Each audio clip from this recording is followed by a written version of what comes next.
Welcome to McPlum, simple solutions served daily. You begin by confirming warranty and backing up any accessible data. This matters because some fixes overwrite sectors. Once done, power down and connect the SSD via a SATA or USB adapter so you can run diagnostics externally.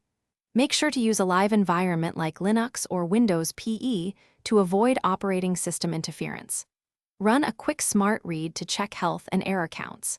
If the drive isn't detected, swap cables and ports immediately to rule out connection faults before deeper steps.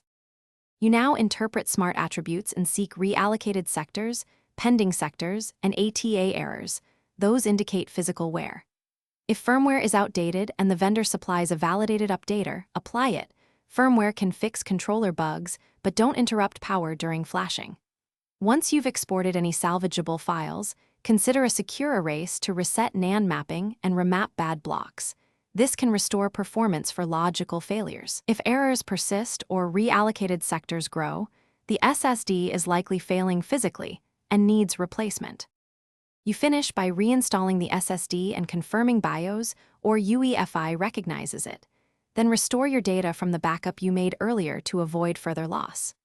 Make sure trim is enabled and partitions are aligned for optimal performance, and run sequential and random throughput tests to verify speed.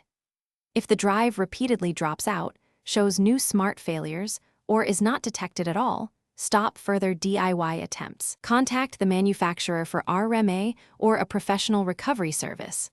One tip: